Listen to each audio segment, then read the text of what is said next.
Jésil a eu lieu en 79.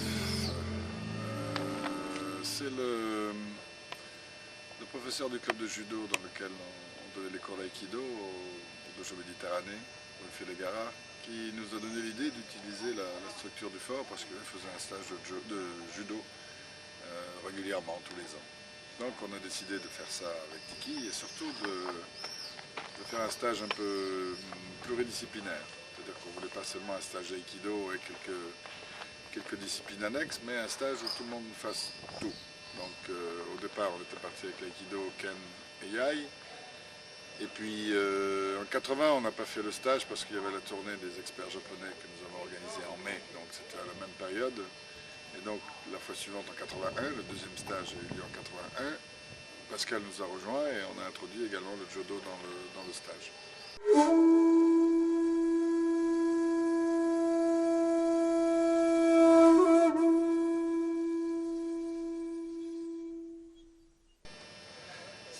Si je me trompe pas, et Pascal te confirmera, c'est une idée qui vient de lui. Ça c'est ma faute, je suis désolé. Comme je faisais de la calligraphie dès le début, c'est moi qui ai décidé que plutôt que de saluer un mur nu, ou un mur dans ce stage avec la photo de Maître Ueshiba, qui ne concerne pas les judokas ni les yaidokas, alors est-ce qu'on met les 3 photos des 3 fondateurs? Ou est-ce qu'on met une photo unique, un chemin, 28 ans d'affilée, toujours le dos devant. Et je me suis dit, mais pourquoi pas faire une calligraphie. Alors maintenant, quoi? Il y avait deux, trois thèmes que j'aimais bien déjà tout au début. Alors j'ai commencé avec un thème, les gens ont trouvé ça super. Petit à petit, les intervenants ont développé une bonne vision de tous ces thèmes et une possibilité de raccorder les techniques à ce thème-là. Donc petit à petit, on les a choisis un petit peu à l'avance, en disant, bon, cette année, on va faire ceci, on va faire cela. Et chacun essaye de se tenir à ce thème et de développer des principes ou de travailler des principes qui ont un rapport avec le thème du stage. Ancien. Et ça, c'est le thème du stage. Je vais laisser Daniel expliquer le thème du stage. Et ensuite, j'expliquerai le thème des anciens. C'est une calligraphie de Osensei que j'ai trouvée sur un livre de Stevens. Je crois que c'est de la philosophie d'aïkido. Donc à la fin du livre, il y a cette calligraphie qui dit Odo no Kamu Waza, les divines techniques de Odo. Alors, je vais vous donner l'interprétation de Mme Stevens.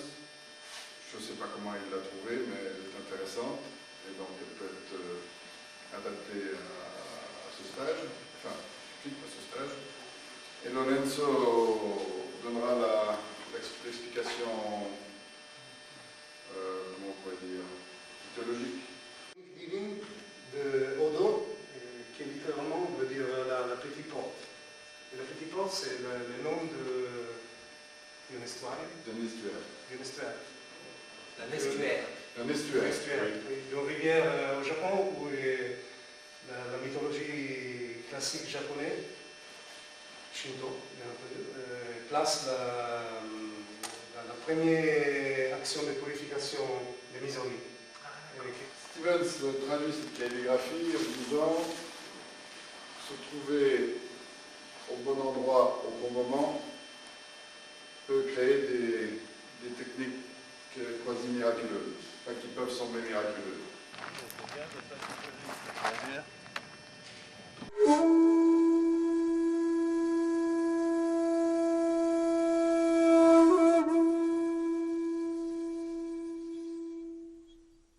Mon lien avec le stage, j'ai plein de copains ici et un beau jour, ils étaient bien embêtés, ils m'ont dit pourquoi tu ne viendrais pas? Et moi, je n'avais pas envie de venir pour me lever à 6 h du matin, mais alors on a négocié cette histoire-là, et ben voilà.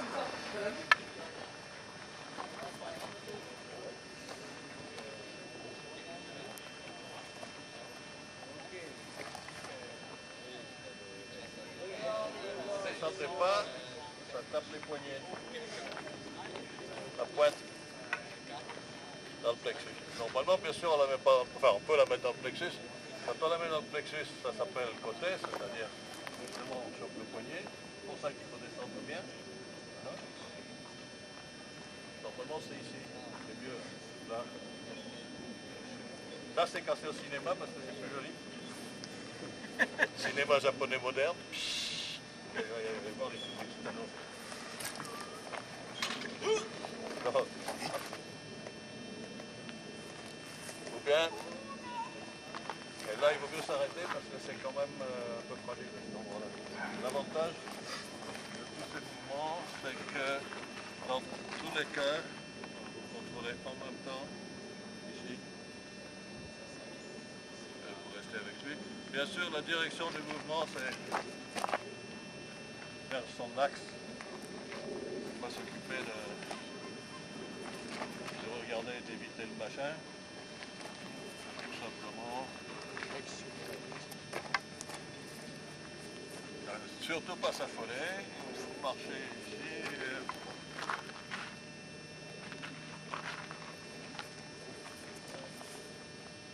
Non, pas... En gros, c'est...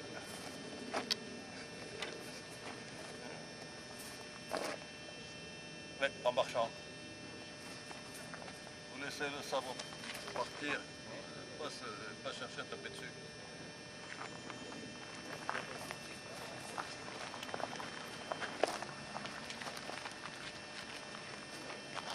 C'est pas... Ça part derrière. Il y a un yin et yang du corps. Quand vous servez du sabre, le yang du corps, la partie vive, c'est de ce côté-là, c'est pas de ce côté-là. Si vous évitez le sabre, vous inversez le yin et le yang du corps. C'est-à-dire que c'est le dos qui devient le yang, et ça devient le yin. Et ça crée une ouverture. C'est très dangereux. Il faut garder ce yin yang devant derrière, ici, de manière à ce que vous soyez dans ce sens-là. Il n'y a aucune raison d'éviter le sabre. Il suffit de marcher. Précisons simplement une chose. Que en marche, ça s'appelle Nambaruki. Hein? Comme ça. Et pas comme ça. Si vous marchez normalement, on va dire, votre axe reste sur une ligne et il n'y a aucun mouvement. Enfin, le haut compensant le bas, il n'y a aucun mouvement. Alors qu'ici, à chaque fois, on change de hamé, si vous voulez, en marchant comme ça. Donc vous savez, un travail totalement différent.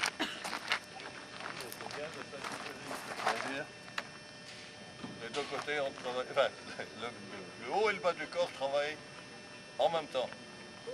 Si vous marchez comme ça, vous n'avez pas à éviter le sabre. Si vous marchez en évitant, vous restez dessous. Alors que là, il s'agit simplement d'avancer. Son axe est par là, rentrer vers l'axe. Et le sabre, attention. Il n'y a pas besoin de faire un effort de se cramponner au sabre et d'essayer de lui enfiler un grand coup. Voilà, ça c'est le moment de l'impact.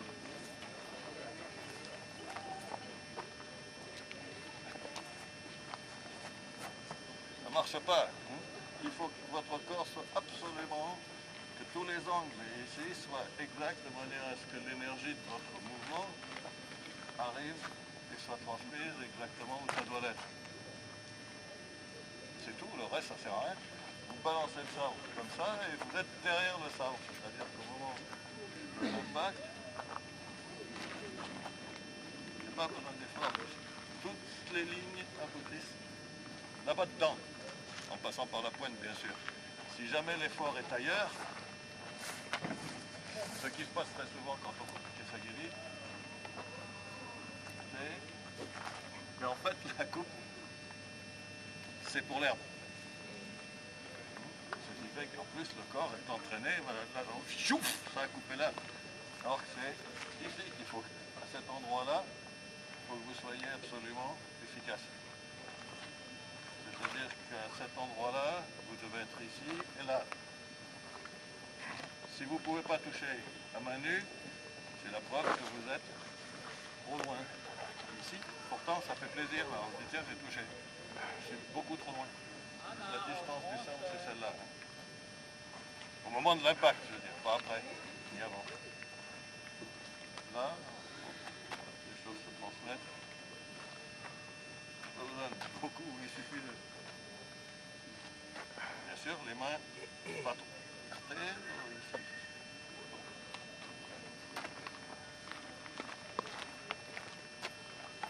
C'est encore un petit peu. Nous, c'est le vide et plus probablement dans ce cas-là la vacuité. Ouais. D'une part, vous n'avez pas de garde, et d'autre part, c'est la vacuité elle-même qui est votre garde, la vacuité conçue en tant que potentialité universelle. C'est pas... It's not something like this. Rien. Complete opening. Complètement ouvert. Et, seconde, vous bougez comme de l'eau. C'est-à-dire que si une ouverture se présente dans l'eau, l'eau n'est pas en train d'attendre que l'ouverture se fasse, mais quand l'ouverture se présente, l'eau bouge. C'est simplement ça. So you move like water. And the main idea in there is take more distance. You always working here, up, or walking.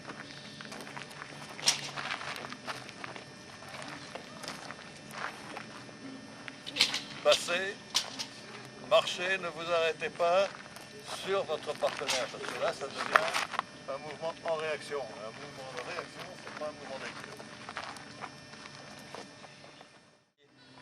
Bonjour Daniel.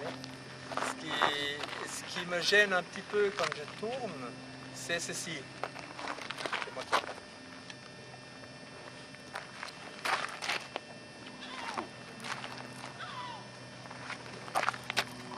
Ok. Si vous travaillez vraiment juste, c'est différent pour lui.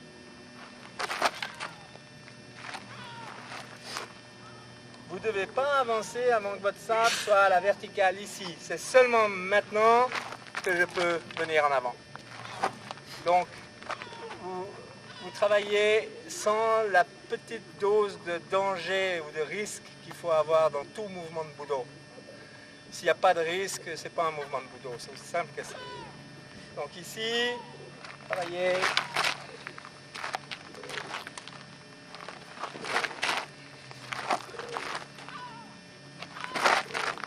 Maintenant, il sait pourquoi il fait ça. Deuxième chose, la distance qui sépare Lorenzo de moi. Ici, maintenant.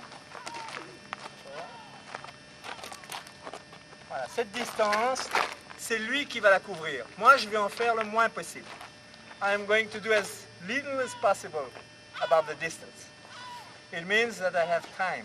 It means that I should not move before he moves.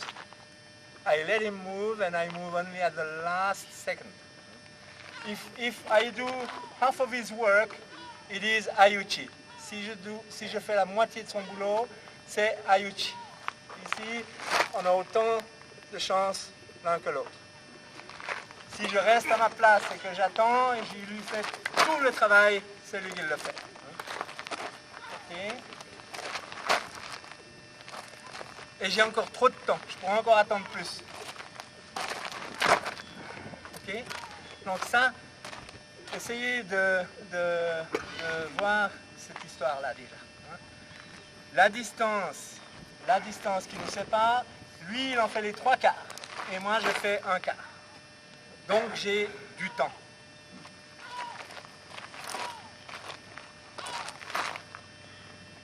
Ok? Essayez de travailler les coupes un peu plus correctement et essayez de faire cette différence entre timing et distance et timing. Donc celui qui coupe, faites bien attention. Celui qui coupe n'avance pas en faisant Jodan. Il peut venir jusqu'ici, mais quand mon pied dépasse ici, il faut que tout soit fait ensemble. Essayez de peaufiner un petit peu ça, s'il vous plaît. Second, here. I shouldn't. On ne devrait pas avoir des choses à faire à la fin ici. Donc, ce kama est comme ceci, vous n'êtes pas prêt ici. vous êtes prêts pour ceci. C'est comme si je suis avec un Hasokamae ici. J'ai encore tout ça à faire en de bouteille. C'est beaucoup. Et lui, il le voit. Donc autant vous voulez être ici, s'il fait le même mouvement, quand il vient, ici, il n'y a aucun problème pour celui-ci. Maintenant, quand vous êtes en bas, votre tenue de Ken doit être, le Hasuji doit être dans cette direction, il n'y a plus rien à changer. Si vous êtes comme ça, avec le Hasuji en bas, vous devez encore faire ceci avant d'attaquer. Vous devez encore faire ceci avant de faire votre mouvement. C'est un millième de seconde, mais c'est à peu près la unité de mesure que vous avez dans ce genre d'exercice. Donc, ici, travaillez bien le Hasuji sur votre adversaire. Maintenant, j'ai plus rien à changer que ça. D'accord? Et vous attendez, vous avez tout le temps. Ok? C'est juste de corriger encore ça, comme ça. Donc ça veut dire qu'avant de faire mon mouvement, je vais devoir remettre mon Seichisen au milieu. Non, je suis libre d'aller n'importe où, et ensuite vers l'avant. Et maintenant, je suis prêt. Ça fait beaucoup. Donc, 18, Tiki Chuan a débarqué à mon cours d'IAI. Je ne savais pas qui c'était du tout. Et il s'est mis dans la ligne des gens, des élèves.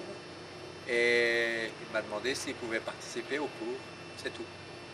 Et nous avons commencé le cours et petit à petit, je me suis aperçu qu'il avait un style qui n'était pas tout à fait le même que le nôtre, mais il travaillait bien, très très bien. Donc au bout d'un moment, je lui ai dit, mais éventuellement, travaille devant nous et on va regarder un peu ce que tu fais, comme ça on peut apprendre peut-être quelque chose. Et au bout de 3 ou 4 cours, ça s'est inversé, je suis devenu l'élève de Tiki et je regardais comment il travaillait et c'est lui qui prenait le cours chaque fois qu'il venait dans mon dojo. Donc il y a eu cette rencontre avec Tiki qui s'est fait absolument pas d'une façon je suis Tiki Chuan, je viens dans ton cours, laisse-moi la place. Il est venu comme un élève et il a attendu 3-4 cours que je lui laisse la place. Si je ne l'avais pas fait, il aurait continué à venir et à travailler, c'est tout. Donc ça s'est fait d'une façon très, très, très belle, je trouve. Et donc je me suis dit, tiens, cet homme a quelque chose à m'apporter du côté du sabre, car mon côté sabre était assez pauvre quand je suis rentré du Japon. Et donc, lui il m'a demandé de lui passer ce que je connaissais en Jo et moi je lui ai demandé de me passer ce qu'il connaissait en sabre. Et ça a été donc le début d'environ presque 30 ans pas tout à fait, mais oui, bientôt 30 ans d'amitié et de travail ensemble. Et donc lorsque les îles de l'Érins sont créées une année après cette rencontre, il m'a invité à faire partie des intervenants sur le plan du Jo. Et c'est comme ça que je suis rentré dans le stage des îles de l'Érins dès le début. Et j'ai jamais loupé un stage, j'ai jamais raté un stage.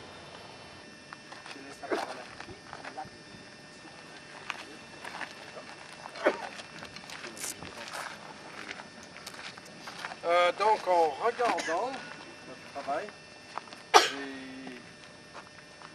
une ou deux choses à dire.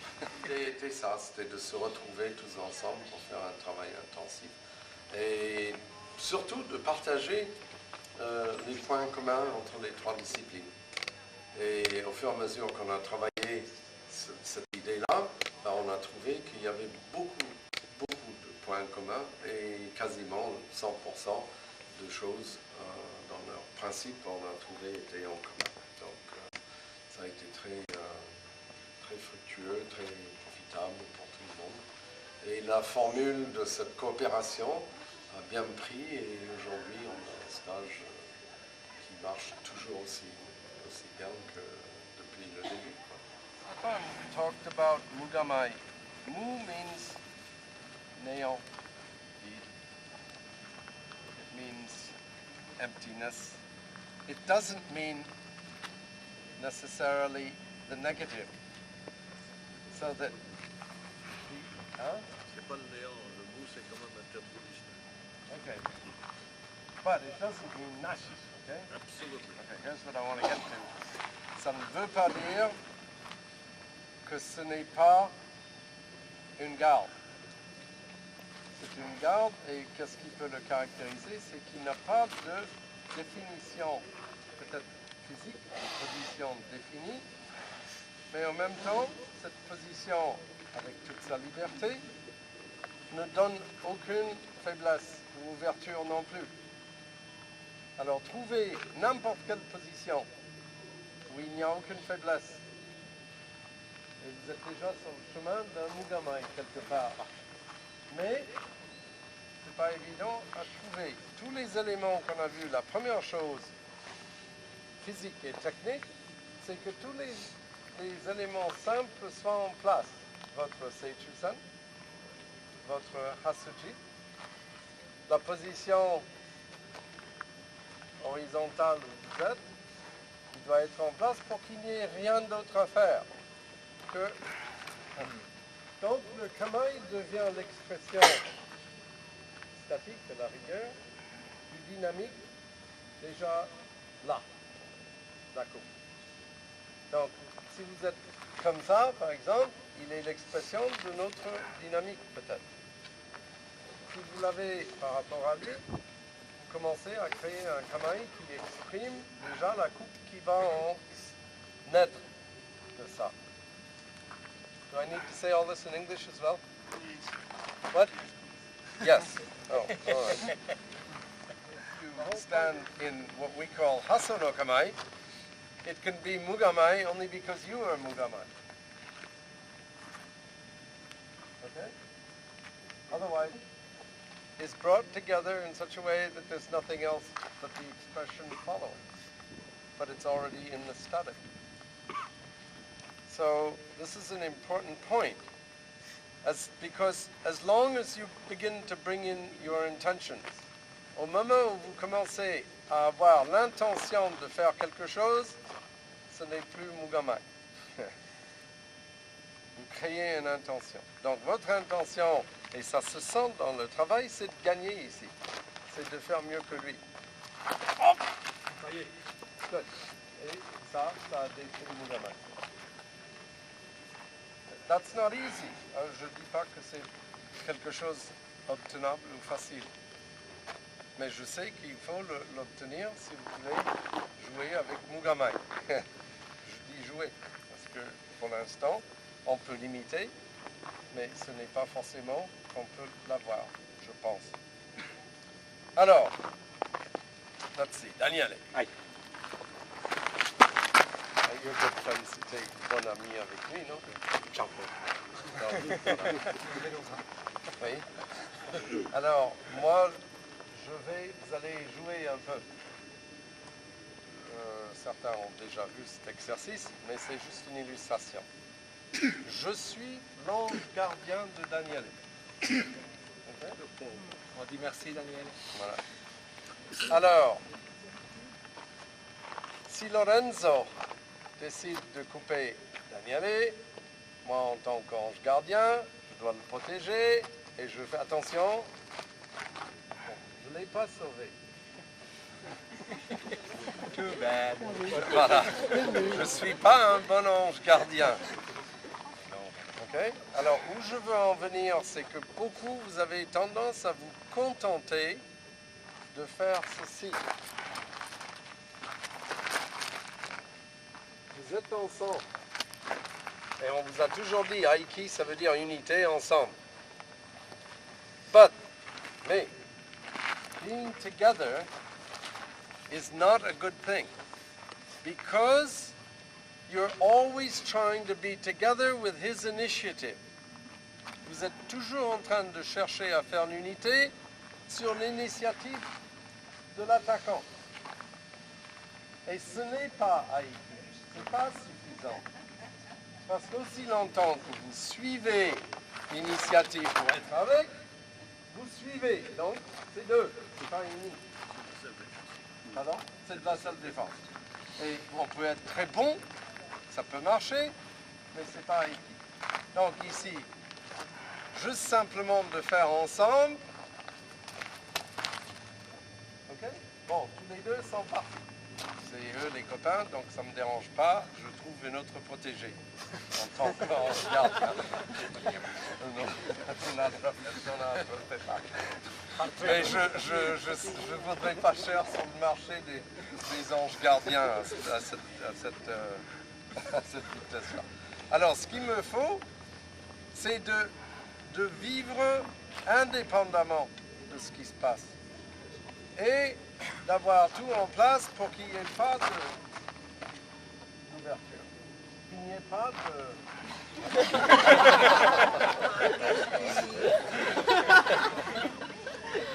Ça va? Donc, en question de temps, Stéphane nous a parlé de distance correcte.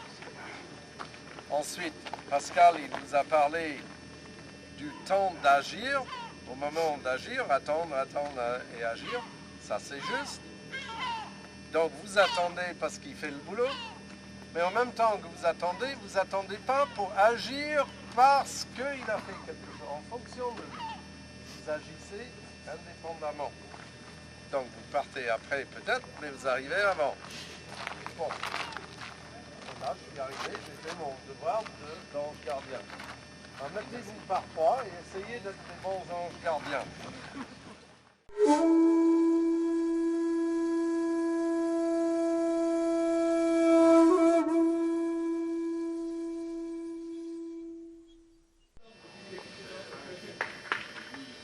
Pratiquer.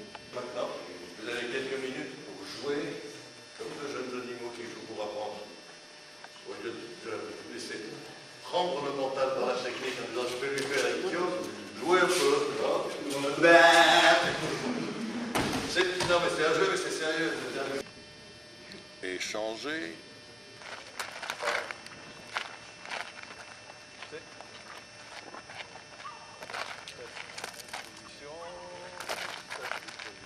À chaque fois vous avez des appuis, c'est mobile, c'est tranquille. Vos os essentiellement transmettent, vous n'avez pas besoin. Si vous êtes comme ça, évidemment, ça devient difficile.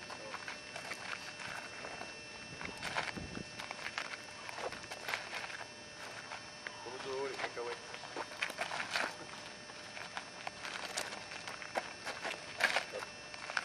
Un petit peu quand même. Profitez de l'occasion puisqu'il bouge. Vous servez gentiment de son mouvement et vous l'aidez à bouger, hypocritement. En plus, vous changez un peu votre appui, vous bougez ça, et cette main-là qui n'a pas bougé, elle se retrouve dans sa figure très vite que sur tout ça. Ce qui est évidemment beaucoup plus rapide, comme vous l'avez compris, et comme Zénon Délé vous l'a expliqué. Maintenant, si vous n'avez pas lu Zénon Délé, ça est en collection de poche. Rencontrer, discuter. Quand on parle de mouching, c'est pas l'intention de jeter le mec par terre comme un sac de pommes de terre, mais il faut quand même être conscient au moins de l'existence d'un axe et du confort de votre mouvement. Ça consiste à en foutre le moins possible, 300 millions d'années de sélection génétique, regardez vos crânes. Mais c'est ça. Beaucoup moins de travail inutile pour jeter les gens et beaucoup plus de travail utile pour être conscient de votre mouvement et de son confort. Surtout, essayez de faire attention à la tête parce que tous on fait un peu ça. Alors, maintenant, vous pouvez les utiliser parce que là, il y a un creux. Il faut, au contraire, là, ce soit là. C'est le gang, ça, c'est pas grave. En extension, ça ne veut pas dire ça. Hein. En droit. Merci. Ça donne contrôle de sa colonne vertébrale. Si vous voulez, voilà. L'extension, c'est pas compliqué. Regardez, quand vous marchez en extension. Vous n'avez jamais réfléchi, c'est que vous avez l'extension de ce jour-là, celle-là. Là, il y a l'extension, c'est-à-dire c'est souple, c'est élastique, et ça porte quand même quelques kilos, même des kilos inutiles. Là, c'est l'extension. C'est souple, ça a une direction. Il y a en même temps une fonction d'absorption et c'est solide. Après la masse se déplace, donc faites confiance. À la masse, faites confiance.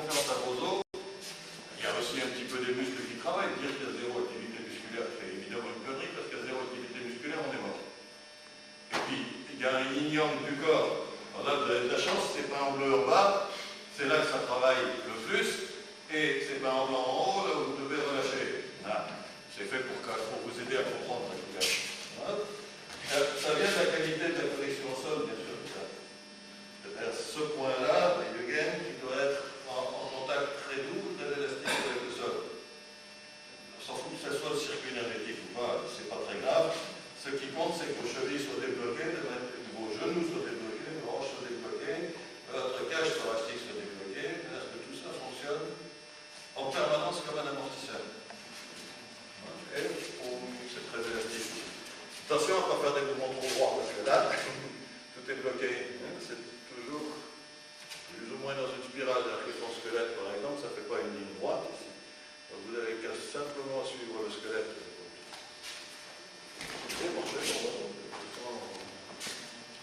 Pas trop réfléchir, il faut réfléchir avant, pas pendant. À raconter des conneries. Je vais vous montrer un petit truc, pour ceux qui n'ont pas l'habitude. C'est un truc très simple. Mettez-vous comme ça. Vous pouvez changer de main si vous voulez, vous pouvez fermer la main, vous faites ce que vous voulez, je m'en fous. Rigoler.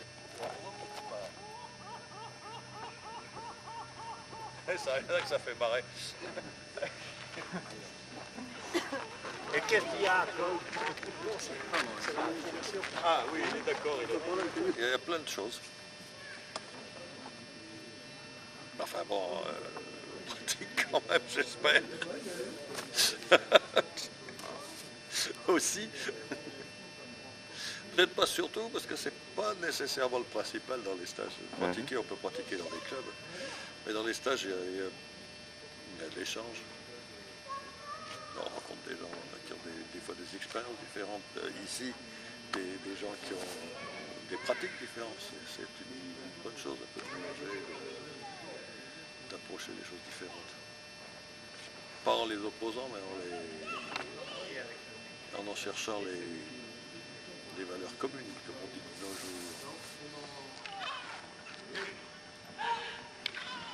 Ça veut rien dire, il n'y a pas eu d'ensemble, il n'y a rien, il n'y a pas pris de risque, il n'y a pas attendu.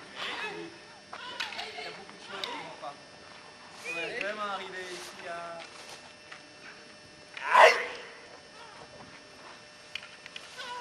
Ça doit vraiment faire.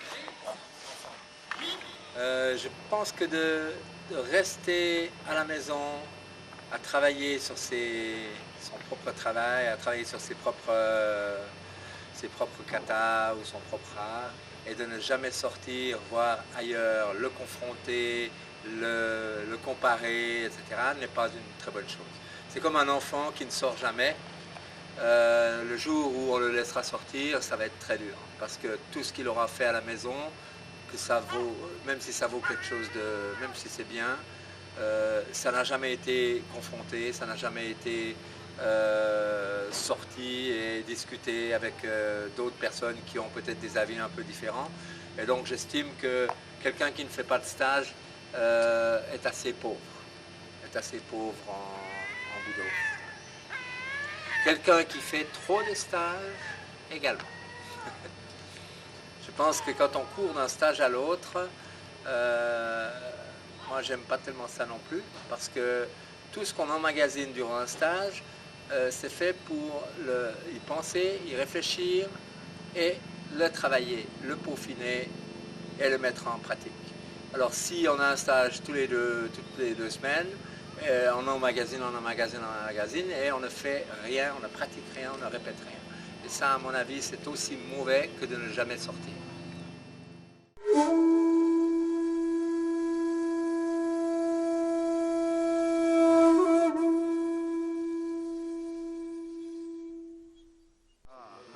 Une différence. On ne va pas parler de différence. Il y a complémentarité. C'est-à-dire il y a un moment pour l'étude spécifique d'une discipline. Pendant un bon nombre d'années, il faut étudier une discipline pour en maîtriser les aspects, qu'ils soient culturels, qu'ils soient techniques ou qu'ils soient simplement la discipline en elle-même. Ensuite, que l'on aille faire ou que l'on visite des stages comme ceux-ci, avec plusieurs disciplines et plusieurs experts, c'est une complémentarité où l'on va justement aborder les principes d'une manière différente. je pense que il faut faire les deux. Et ils ne sont pas concurrents, c'est vraiment une complémentarité.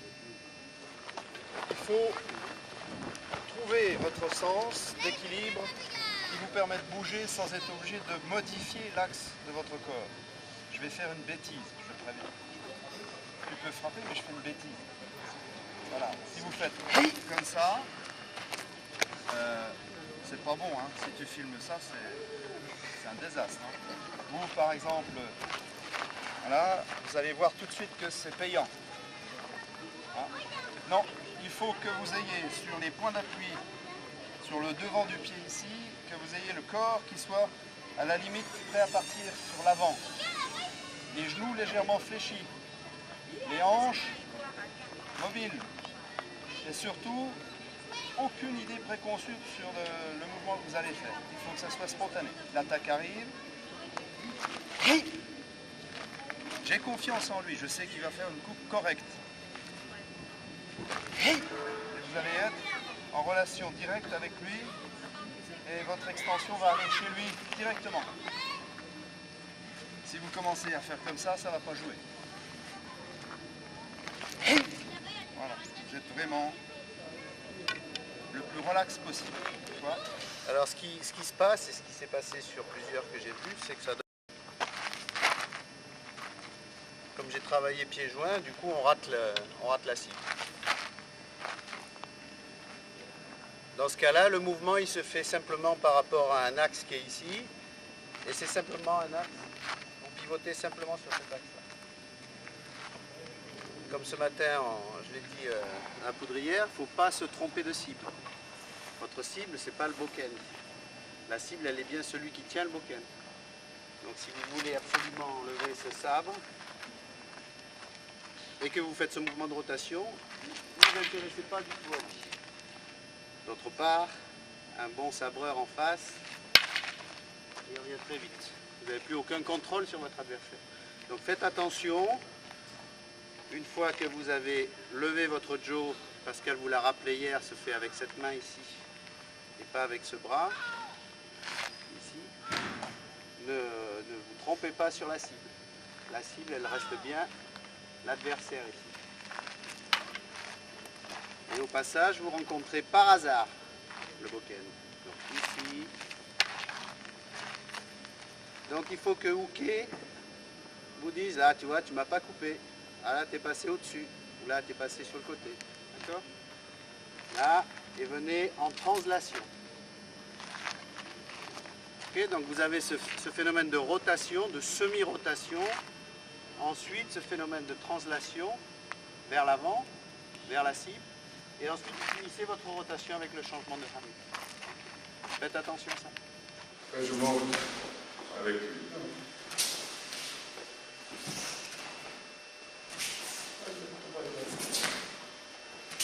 Et au bon moment, je coupe.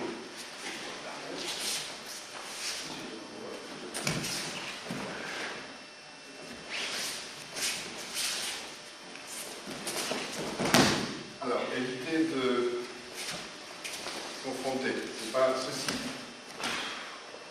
Okay, il faut vraiment que les deux coupes. Mais il y a juste un moment et un endroit où vous devez intervenir. Avant, il n'y a plus, après, c'est passé. Essayez. Il n'y a plus de liberté de mouvement. Ce qui peut être un prélude à une technique divine, c'est quand la liberté de mouvement est atteinte parce que les principes ont été intégrés. Le principe étant intégré, la technique elle-même a pris beaucoup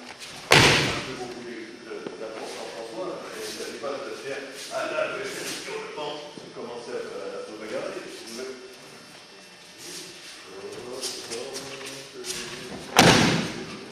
Par exemple, ce qui se passe,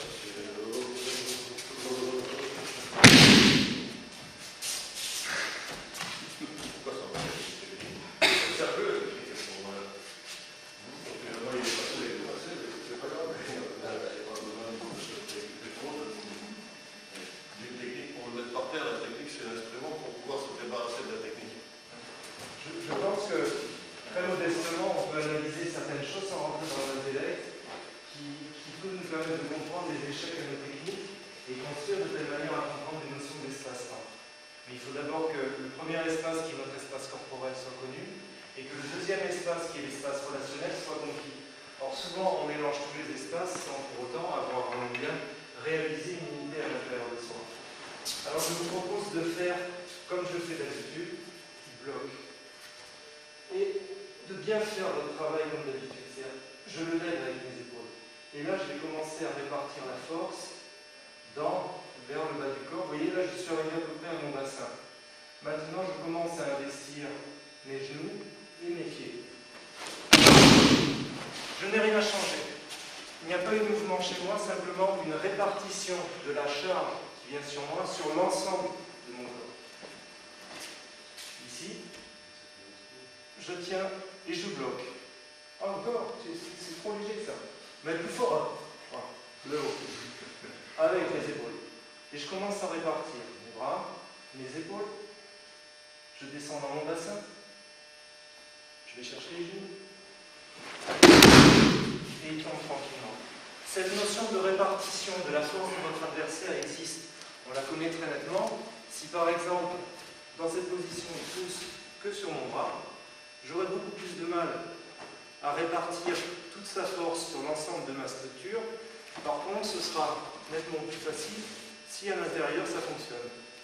J'ai une amie qui, à un moment donné, se faisait payer comment on appelle ça, des repas dans des manouches au bras de fer. Et je lui dis, mais tu faisais ça? Elle disait, ouais. Les mecs, ils arrivaient, ils me disaient, ouais, bon, allez, on fait un bras de fer. Et là, elle disait, ok, pas de problème. Alors j'ai dit, mais je serais intéressé de comprendre comment tu faisais. Elle me dit, mais tu sais, c'est pas moi qui retournais le bras. C'est simplement que je tenais tellement bien que les manouches n'arrivaient absolument pas à passer. Alors je lui ai demandé de voir comment elle faisait, et de suite elle a fait ça. C'est-à-dire que l'ensemble de la force était réparti sur l'ensemble de son corps. Et elle était assise. Et à partir de là, les manouches n'arrivaient pas parce que c'était pas un bras de fer, c'était face à un corps de fer qu'elle tenait. Et dans ce cas-là, elle pouvait tenir, alors les mecs, comme ils étaient qu'avec le bras, ils allaient se fatiguer, mais la force était absorbée et répartie.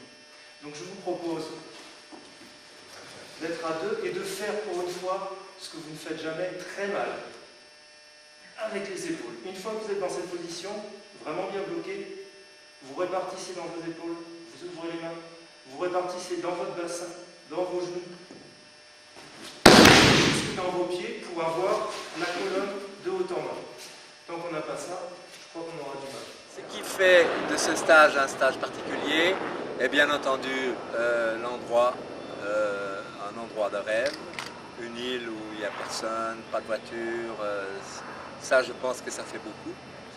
C'était également, ce stage est privilégié, est très spécial par rapport aux autres, parce que c'est le premier qui a osé ce genre de choses, donc de mettre 3 disciplines ensemble et de voir, de choisir un principe et de demander aux 3 disciplines de travailler une forme qui met en valeur ce principe. Donc ça c'est une chose qui ne s'était pas faite avant dans la région, même en Europe, on avait très peu de stages où on mélangeait les disciplines. Au contraire, les disciplines sont toujours bien à part en disant ça c'est pas bon, moi ce que je fais c'est mieux que les autres, etc. Donc là il y a eu un échange et un enrichissement énorme. Et donc ce stage est quand même le père de tous les stages qui ont petit à petit copié un peu ce principe. This is a DI. DI is all together. From here.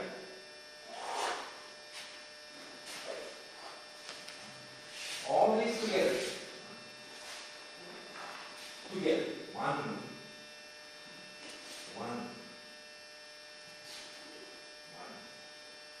There are 3. Many of you make 4, 5, 6. So it's not easy, especially on the mat. I never work on the mat, I don't like it. But some. So before we saw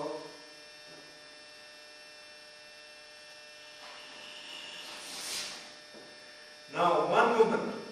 I put my saya back in front. I put my knee here. I put my sword here and here. And all this is one only movement. So you can work about 1 year on this. Enfin, au moins une année. Vous comptez une année. Ici, vous êtes là, tout ça va être fait en même temps. Peut-être ici, ici.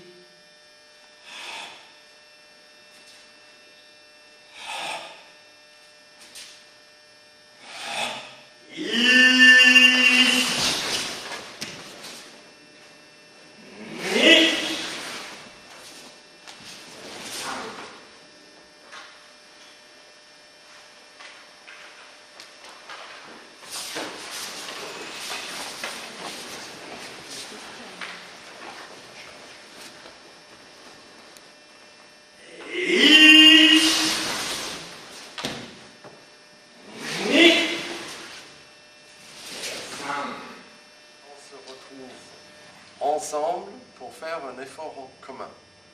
Et cette proximité des gens travaillant avec un même objectif, avec les mêmes buts, donne au stage un caractère que vous ne trouvez pas forcément dans des stages habituellement. Un stage habituellement, vous avez un gymnase quelque part, après le logement c'est dans les divers hôtels, éventuellement il y a une crêpe, quelque chose qui rapproche un peu plus. Mais je crois que ici, à la différence des crêpes, le crêpe c'est institutionnalisé, c'est industrialisé, etc. Alors qu'ici c'est la beauté du fort, un lieu historique et évidemment du beau temps où on peut travailler dehors. Ça se fait rarement dans les arts martiaux, en général on est dans un dojo. Donc le fait de travailler quasiment 80% du stage à l'extérieur et juste la partie Aikido à l'intérieur, ça donne vraiment un caractère différent. Aussi ici, tout le monde pratique les 3 disciplines. Ils participent, même s'ils ne sont pas pratiquants d'une des disciplines, lors des cours en commun, ils retrouvent avec les mêmes principes un travail semblable de cette autre discipline. Et ça, c'est toujours très enrichissant. Et ça, c'est ici, je pense, c'est le premier stage qui a jamais fait ça. Ok.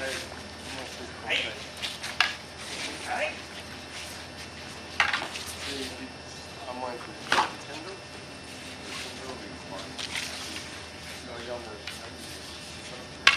Pour pouvoir croiser ce que je veux faire,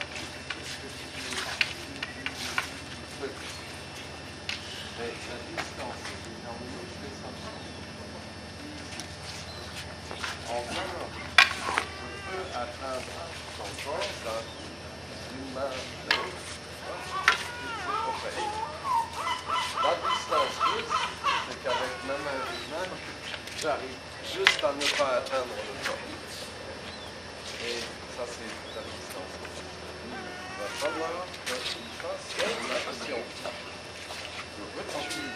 Pour pouvoir atteindre, donc tu es dans les tranchées, tu t'obliges à traverser un no man's land pour m'atteindre, et pendant que tu traverses avec tes bras, je descends avec mes mitrailleuses, ça va? Mais ici, tous les deux, c'est comme si vous êtes une mitrailleuse face à face, et puis le canon. Enfin, je le vois comme ça. Mais... Quand vous prenez Chudan no Kamae, l'intéressant, le caractère de c'est le mariage des éléments dans n'importe quel travail. Bo, comme il dit, c'est l'attaque, bo, c'est la défense. Bo, vous allez trouver dans la demande à Pascal. Bo,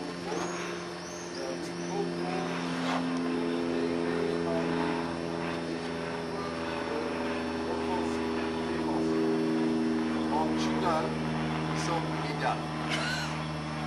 Quand il est là, il présente autant de défensifs m'empêchant de faire quoi que ce soit, qu'il ne présente qu'un élément offensif me menaçant.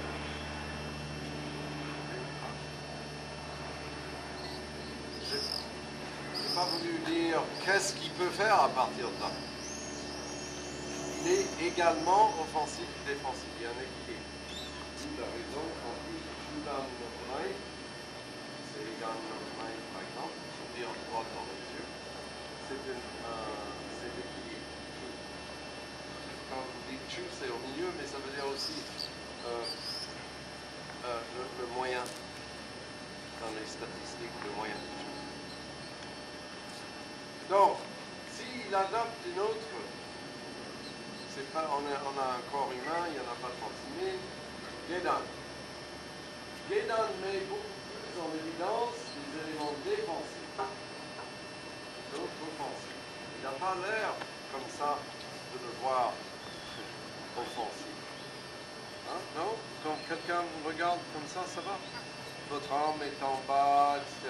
Il n'est pas offensif.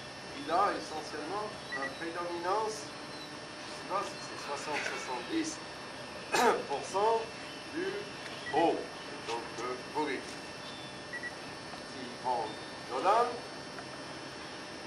on dit sans ça, on écrit comme ça, bon, là vous sentez immédiatement que le caractère des éléments d'offensif, d'offensif commence à prédominer dans l'équilibre. Chaque kamaï a ça. Et chaque kamaï demande d'être placé en face d'un kamaï qui équilibre le yin et le yang. Ça, c'est la théorie. Je ne sais pas si je suis taoïste à ce point-là, mais en tout cas, si lui il prend Jordan no kamaï, qui est beaucoup plus offensif et menaçant, je mets en place plus de défensif et ça le contrer. Ça peut le contrer. Ça, c'est logique. Si on se met tous les deux comme ça, on va tout, comme dans le champ. Pareil. Bon, donc il y a une étude à faire sur le sens de la vie, hein?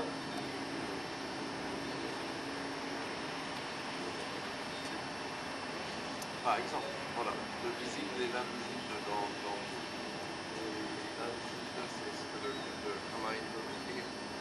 On ne peut pas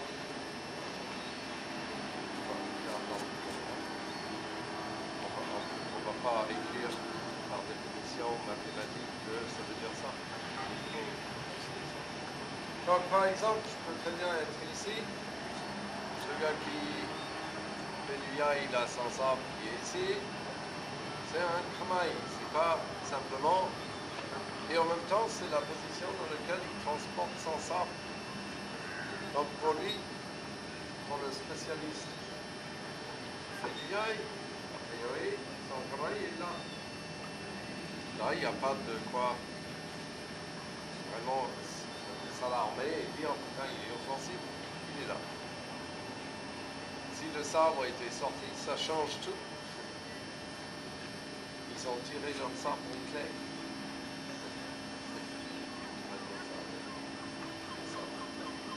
Alors, ici, vous pourriez être comme ça, quand vous tenez votre sabre dans le dojo. C'est pas une étude de pensée, vous pouvez être le kamaï. C'est-à-dire que le kamaï, il vient de vous. Donc, même si vous étiez comme ça, quand même. Donc, vous pouvez agir de la même manière. Vous l'étudiez dans le Tanjo, par exemple. Votre mouvement, il est possible. Donc, on ne peut pas dire un kamaï, c'est vraiment l'équilibre. Vous pouvez être kamaï. Et les formes de base qu'on étudie, Chudan, Gedan, Jodan, Aso, Wakiyamai.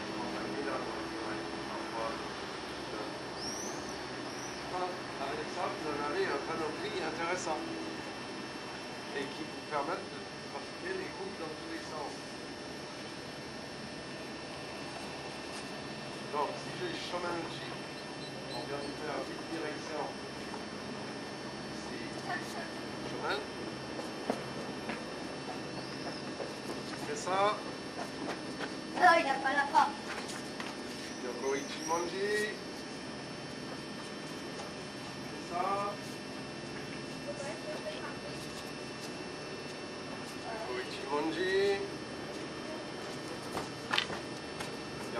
ça.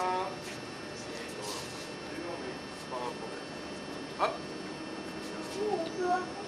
Et voilà, vous avez 8 directions et vous pouvez les faire tous l'un après l'autre facilement sur une attaque de chemin. L'ascension, pour deux raisons. La première, c'est parce que c'est un jour férié en France. Donc les gens, ça leur permettait de pouvoir prendre simplement un jour, le vendredi, et de faire le pont, et de pouvoir se libérer assez facilement, ce qui n'est pas vraiment le cas pour les étrangers, mais ça n'a jamais posé de problème non plus. Et puis bon, l'ascension, ça avait un petit côté mystique. Mais c'est pas ça qui a été l'idée au départ. C'était vraiment la date tombait bien. Commencer un jeudi pour finir un dimanche, c'était plus qu'un week-end, c'était moins qu'une semaine, mais c'était parfait pour faire un stage intensif pendant 3 jours.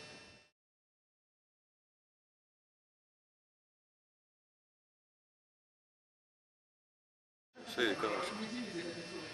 Une fois ça suffit, enfin non ça suffit pas, mais une fois bien, c'est mieux qu'un million de fois mal. 1 million de fois mal, c'est imprimé dans la mémoire du corps. Toutes les conneries sont imprimées dans la mémoire du corps. Et après, il faut s'en débarrasser. Alors, on parlait de misogi et de trucs. Une fois qu'on a forgé dans le corps des conneries, et pour se débarrasser de ces conneries, c'est un travail terrible, terrible, terrible. Si on se donne la peine de faire un travail avec conscience, sans se presser trop, mais en essayant d'être présent à ce qu'on fait, tout simplement, c'est pas 10 000 fois, il vaut mieux le faire une fois bien. Ça, j'en suis intimement persuadé. Mais une fois, ça suffit pas, il faut pouvoir le répéter après. Il y a quand même besoin d'un peu de travail. Hein. Ça ne veut pas dire qu'il faut qu'en faisant strictement rien, on apprend l'aïkido. On ne peut pas l'apprendre dans un bouquin.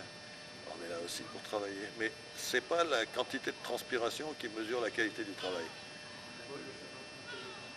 Je ne sais pas si je me fais entendre.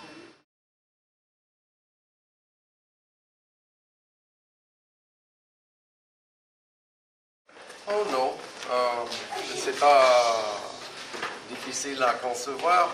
Je ne sais pas, si vous voulez prendre un point de vue sérieux, la maîtrise est l'objectif final de votre discipline. Si vous faites la musique, c'est la maîtrise. Si vous ferez la peinture, ça serait la maîtrise de votre art. Et il faut du travail, il faut des années de travail. C'est quelque chose qui peut aller relativement vite en acquisition de technique, mais des fois, seule l'expérience acquise au cours des années va permettre de mûrir et d'avancer. Donc, c'est étonnant, on croit 1 an ou 2 ans, c'est long, mais quand on devient passionné et on étudie à fond une discipline, très rapidement, 3 ans, 5 ans, ils passent, et vous regardez en arrière et vous dites, mais finalement, je n'ai pas fait grand-chose encore. Et bon, vous repartez pour encore refaire et perfectionner. Et il y a une anecdote au sujet du fondateur d'Aïkido, Maître Ueshiba Morihei. Quelqu'un lui a dit, si vous aviez, je ne sais pas, il avait autour de 80 ans à l'époque, si vous aviez encore 80 ans devant vous, que feriez-vous? Et Osensei a répondu, il a dit, oh, j'en mettrai tous les 80 ans à l'étude de l'aïkido, à l'art qu'il a créé, parce que là, je crois que je commencerai à comprendre quelque chose. Donc même lui, il était enthousiasmé de partir pour 160 ans d'études. Donc, bon, 10 ans, c'est peu de choses. Le thème des anciens, c'est Utagai au Yurusu. Laisser la place au doute.